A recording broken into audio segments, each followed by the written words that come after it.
Hello everybody, I hope you're having a great day, because unfortunately I'm not. The reason for that is I'm having to make a video which I really did not want to do. Recently I was given the opportunity to review Tripwire Interactive's Maneater, a game which I was very excited for and I've been following it for a long time. They've advertised the game as being a shark PG with influences from games like Grand Theft Auto, so what could go wrong? Well, for a game about a creature that dwells within the deep, it's incredibly shallow. When I saw some of the reviews that were coming in, I thought reviewers were being too critical. I need to reinforce the fact I am a massive fan of Tripwire Interactive, and if anybody was going to look past the flaws in this game and see a hidden gem underneath, then it would probably be me. The crux of the issue is also the most perplexing part of the issue.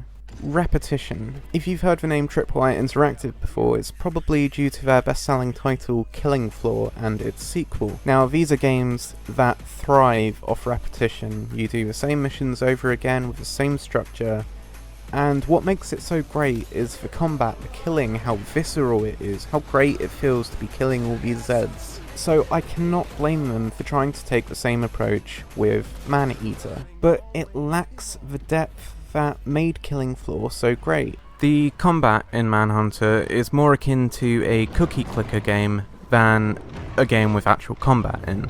Even the goddamn collectibles are just yet another thing you bite. Bite the sign to reveal the tourist spot, bite the license plates which are floating around. You just bite everything. That's how you succeed the objectives, whether you're biting humans, enemies, or inanimate objects, it's all you're doing. Pressing R2 repeatedly will bite your target, and it will also lunge towards it. So not only is it the primary and most effective way of inflicting damage, but it's also the quickest way to get around. So if you're travelling from A to B, you have to be repeatedly pressing R2 in order to lunge faster. And yeah, I don't know if my controller's going to survive this. You can customize your shark, you can give it mutations, which is a great concept, but the mutations are fairly bland. If they added some kind of randomization so that you get mutations in a random order, that would add great replay value and it would make every playthrough feel different. But as it is right now, every playthrough and every player who plays Maneater will be experiencing the same thing. I tried to use some of the mutations to build a different way, but it just wasn't effective no matter what body parts or mutations I equipped on my shark. Almost every combat encounter came down to just pressing R2 repeatedly. If you start attacking humans, then you will have shark hunters come after you akin to the wanted level in Grand Theft Auto. So at one point I thought, alright, I'm going to try and get my wanted level as high as possible and see how long I can survive. And I had to stop myself because I wasn't dying. I survived for about 15 minutes and it just wasn't getting any more difficult. I could eat the hunters faster than they could inflict damage on me, and when you eat them you heal up. So it just wasn't difficult. Besides the boss fights with Scaly Pete, which are pretty well designed, I have to admit, but they only happen a couple of times, there aren't combat encounters which will challenge you at all. I know that some people will say you're limited because you're out at sea, but games like Echo the Dolphin did this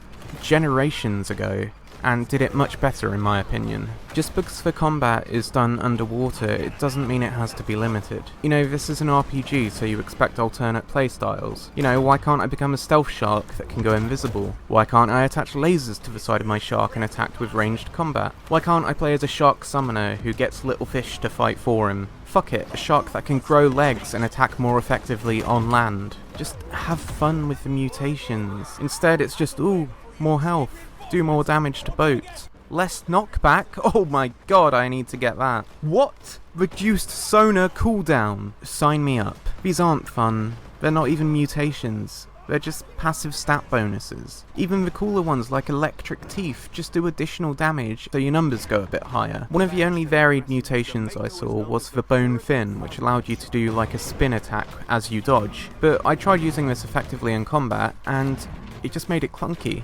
Made it less fun. They barely adjust your playstyle, and the way they do is just in making you do more damage or take less damage so you can bite even more. I've played first-person shooters where I'm pressing the R2 button less than this. There are predators in the sea, there are hunters who will come out and attack you, but the most difficult fight you ever experience is the fight with the camera. You're usually wrestling for control with it most of the time, otherwise all you're doing is biting, dodging, biting, dodging, biting, dodging. Saying there's an influence from Dark Souls is Okay, I'm not even going to entertain that thought. They have genuinely said they were inspired by the combat of Dark Souls. But alas, I do not think the issue lies within the progression or the combat. I think it lies within the world. I'm going to compare Maneater to two games which I think are better comparisons than Grand Theft Auto and Dark Souls. I've already compared its killing floor, but the other games I'm going to compare it to are the Deathworm game, in which the entire focus is just killing and upgrading your predator and killing more stuff and causing havoc. Then the other comparison, and I think it would have been great if they were influenced by this, would actually be Goat Simulator. And it's easy to say, okay Evans, in Maneater you're accusing it of the only thing you do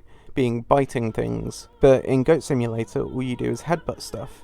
And I agree, but that's also why it's flawed, because when you're headbutting stuff in Goat Simulator, it's not just to kill it. The goal in Goat Simulator isn't just to destroy or to kill. You have to take things around, you have to explore the world, you have to find the secrets. There are so many interactions within the world which could have been implemented within Maneater, but they were not. In Maneater, your sole function is to kill and destroy.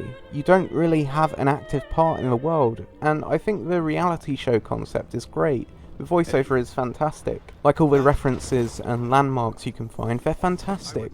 Just play into that a bit more. You know, don't have these spots within the world, just little cutscenes you can watch. Have them things you can genuinely interact with. It's difficult to gather my thoughts on this game. I wanted it to be great, and I'm very grateful for being given a review copy, but all I can think is if I paid £35 for this game, how would I feel? I understand that Tripwire Interactive see themselves as a AA games company, and I think that approach is great. It's a gap within the market. But if they make games like Maneater that lack the depth of some indie games on the market for a quarter of the price, then something's gone wrong. I'm sorry, there's no other way of putting it. They do have a habit of fixing some of their games in post, but I don't know if Maneater is going to get the same kind of support that Killing Floor got. But please, if you do make any updates to this game, just add different mission types. Add races, add little sports games you can play. Add a giant makeshift basketball hoop where you have to go out and grab other fish in the sea, then jump out the water and fling the fish into the basketball hoop. And the larger the fish you have, the more points you get. There are so many opportunities here. Christ, add escort missions. Whoever would have thought you'd recommend adding an escort mission, but somehow it would have made this game more exciting. The missions need a purpose besides kill and destroy. The Deathworm game would be great. People love the Deathworm game. But that's a 2D arcade game which you can play for free on websites. It's not a £35 title, and it never will be. You know, you need to either add more carnage to make it worth £35, or give it some depth, honour the Dark Souls comparisons, honour the Grand Theft Auto comparisons. Make it a living, breathing world that you can explore and interact with in unexpected ways. I never thought I would say Goat Simulator is a better game than a game published by Tripwire Interactive, but unfortunately in this case it is, and it's really difficult for me to admit that. I apologise, because this is one of the most negative videos I have put out there, but I told people I was going to be giving a review of Maneater, and I did toy with the idea of releasing like okay, the game's pretty flawed, but what are some positive parts about it?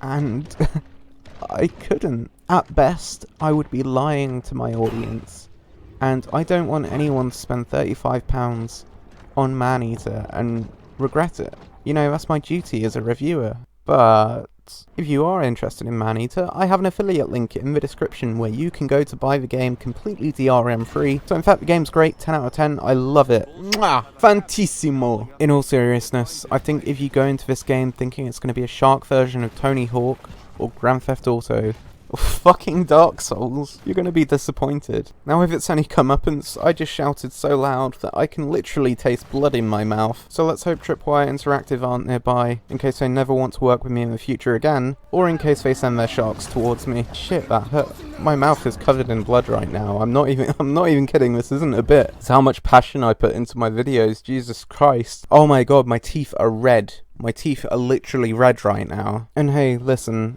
if this game gets updated down the line, I will happily make a video and correct everything I've said in this one, and I really do hope it gets updated. I'm just very skeptical. This is me, Evans with Z111. I've still got blood in my mouth, so I'm sorry if I'm slurring a bit, and I love you guys. Don't send you sharks after me, please.